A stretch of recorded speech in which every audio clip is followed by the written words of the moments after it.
Hey YouTube, it's Spider-Man Trap, and here I'm here to talk to you about a subject that's near and dear to my heart, is scientific knowledge and the preservation of that information during the shit hits the fan scenario. Um, I have a friend who's from Bosnia, and he was telling me when all hell broke loose, and essentially the shit did hit the fan over there. He was telling me that like they would gut abandoned buildings for any wood, furniture, whatever they could use to burn, even old clothing to burn in order to keep warm, to boil their water, cook their food, and so essentially like if you prioritize your short term survival over your long term survivability, you make decisions that you feel are the right ones at the time, but you may come to regret later. Such as like burning a book for warmth. If you've got nothing else, I mean, you really don't have much of a choice. But I feel that knowledge, especially like scientific knowledge, is sacred. It's taken so long to get to where we are today, and to just see it go up in flames would just be an atrocity.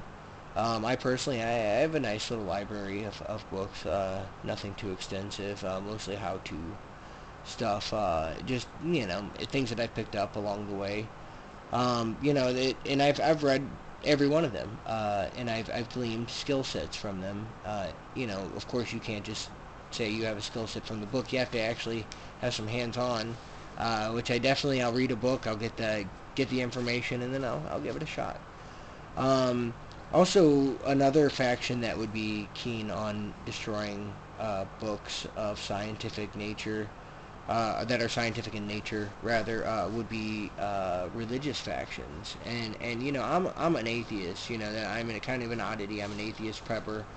Uh, I feel that sometimes religion puts its doctrine, its dogma, and its holy texts above uh, hard scientific data and scientific books and the scientific method and all these theories that make the convenient world in which we live in today as convenient as it is. There's a saying that we stand upon the shoulders of giants, and we truly do.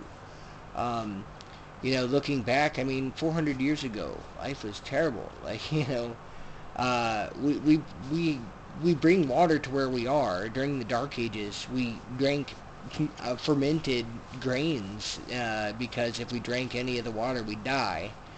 Uh, it's bad. Every animal in the world has to search for water. There's no animal that brings water to it. That's something that we do because we possess the ability to imagine things that aren't there, which gives us our creativity to make those things exist. Um, and also, I just it's actually that's pretty much it. I just wanted to say how I wanted personally to preserve knowledge that might be useful, because even if I'm a survivalist slash prepper, and even if I go it alone, um, what if I die and somebody finds my gear and my stuff, and I've got books there, and there may be one person that knows how to read, and they could purvey that information to everybody. It's so valuable.